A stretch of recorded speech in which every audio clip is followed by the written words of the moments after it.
ఈ రోజుల్లో మనం అందం కోసం, మెరిసే చర్మం కోసం లేదా ఒత్తైన జుట్టు కోసం వేల రూపాయలు ఖర్చు పెట్టి రకరకాల కెమికల్ ప్రొడక్ట్స్ వాడుతున్నాం. టీవీల్లో వచ్చే ప్రకటనలు చూసి మోసపోతూ రంగురంగుల డబ్బాల్లో ఉండే క్రీములు, షాంపూలు కొంటున్నాం. కానీ ఒక్కసారి ఆలోచించండి, మన అమ్మమ్మలు, మొత్తమ్మల కాలంలో ఇవేవీ లేవు కదా. అయినా సరే వారి జుట్టు మోకాళ్ల వరకు ఎందుకుండేది? వారి చర్మం అంత వయసులో కూడా ఎందుకు మెరిసిపోయేది? దానికి కారణం మన వంటింట్లో దాగి ఉన్న అద్భుతమైన ఔషధ గుణాలు. ఈరోజు మనం ఆ పాతకాలపు సౌందర్య రహస్యాలను, అమ్మమ్మ చెప్పిన వంటింటి చిట్కాలను చాలా వివరంగా మాట్లాడుకుందాం.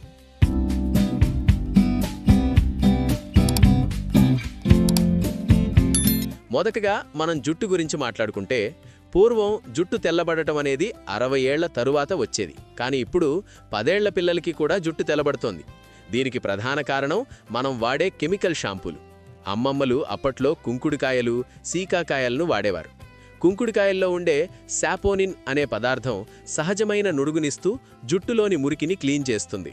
దీనికి కొంచెం మెంతులు కలిపితే జుట్టు కుదుళ్లు గట్టిపడతాయి. మెంతుల్లో ఉండే నికోటినిక్ యాసిడ్ జుట్టు రాలడాన్ని అరికడుతుంది. మీరు వారానికి ఒక్కసారైనా కుంకుడుకాయ రసంతో తలస్నానం చేసి చూడండి. మీ జుట్టులో వచ్చే మార్పు చూసి మీరే ఆశ్చర్యపోతారు. ఇక జుట్టు ఎదుగుదల విషయానికొస్తే, కొబ్బరి నూనెను ఎలా పడితే అలా వాడకూడదు. కొబ్బరి నూనెలో కొన్ని మందార పూలు, కొంచెం కరివేపాకు, మరికొన్ని మెంతులు వేసి నూనె నల్లగా అయ్యే వరకు మరిగించాలి. ఆ నూనెను వడకట్టి నిల్వ చేసుకోవాలి.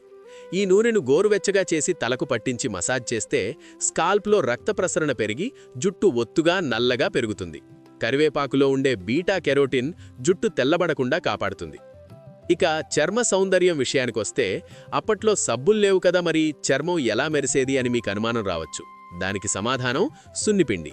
శనగపిండి, పెసరపిండి, కొంచెం పసుపు మరియు ఎండబెట్టిన ఆరెంజ్ తొక్కల పొడి కలిపి తయారు చేసుకునే ఈ సున్నిపిండి ఒక అద్భుతమైన ఎక్స్ఫోలియేటర్. ఇది చర్మం మీద ఉండే మృతకణాలను తొలగించి రంధ్రాలను శుభ్రం చేస్తుంది. పసుపులో ఉండే కర్క్యుమిన్ యాంటీసెప్టిక్ లాగా పనిచేసి మొటిమలు రాకుండా చూస్తుంది.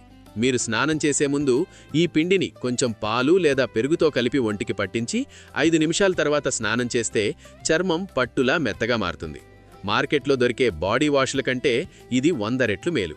ముఖ్యంగా ఎండలో తిరిగొచ్చిన వల్ల వచ్చే ట్యాన్ పోవాలంటే పచ్చిపాలలో కొంచెం దూదిని ముంచి ముఖాన్ని తుడుచుకోవాలి. పాలలో ఉండే లాక్టిక్ యాసిడ్ సహజమైన బ్లీచింగ్ లాగా పనిచేసి చర్మాన్ని తెల్లగా మారుస్తుంది. చాలామందికి కళ్ల కింద నల్లటి వలయాలు అంటే డార్క్ సర్కిల్స్ పెద్ద సమస్యగా మారాయి. దీనికి అమ్మమ్మ చెప్పే చిట్కా బంగాళదుంప రసం లేదా దోసకాయ రసం. వీటిని కళ్ల కింద రాసి 10 నిమిషాల తర్వాత కడిగేస్తే ఆ నలుపు క్రమంగా తగ్గుతుంది. అలాగే ముఖం మీద మొటిమల మచ్చలు వేధిస్తుంటే కలబంద అంటే ఆలోవెరా జెల్ అద్భుతంగా పనిచేస్తుంది. అయితే మార్కెట్లో దొరికే రంగు కలిపిన జెల్ కాకుండా మన ఇంట్లో పెరిగే కలబంద మొక్క నుండి తాజాగా తీసిన జెల్ వాడాలి. ఇందులో కొంచెం నిమ్మరసం కలిపి ముఖానికి రాసుకుంటే మచ్చలు మాయమై ముఖం కాంతివంతంగా మారుతుంది. చర్మం ముడతలు పడకుండా ఉండాలంటే వారానికొక్కసారి బియ్యం కడిగిన నీటితో ముఖం కడుక్కోవడం అలవాటు చేసుకోండి. జపాన్, కొరియా దేశాల్లో మహిళలు ఇప్పటికీ ఈ చిట్కానే పాటిస్తారు. బియ్యం నీటిలో ఉండే విటమిన్లు చర్మాన్ని బిగుతగా ఉంచి యవ్వనంగా కనిపించేలా చేస్తాయి. పెదవులు నల్లగా మారుతున్నాయని బాధపడేవారు బీట్రూట్ ముక్కను తీసుకుని పెదవులపై రుద్దితే సహజమైన గులాబీ రంగు వస్తుంది.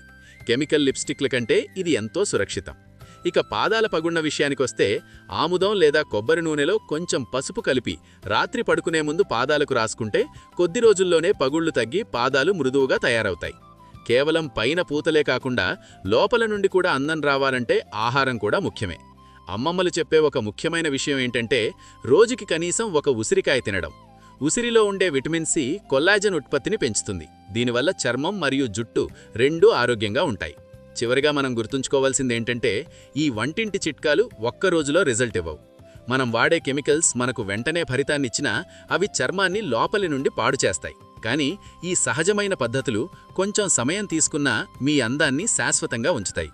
ప్రకృతి ప్రసాదించిన ఈ వరాలను మనం నిర్లక్ష్యం చేయకుండా పాటిస్తే ఎటువంటి సైడ్ ఎఫెక్ట్స్ లేకుండా మనం ఎప్పటికీ అందంగా, ఆరోగ్యంగా ఉండవచ్చు.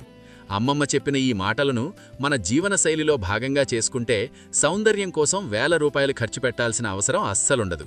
ఓపికతో వీటిని పాటించి చూడండి, ఆ మార్పును మీరే గమనిస్తారు.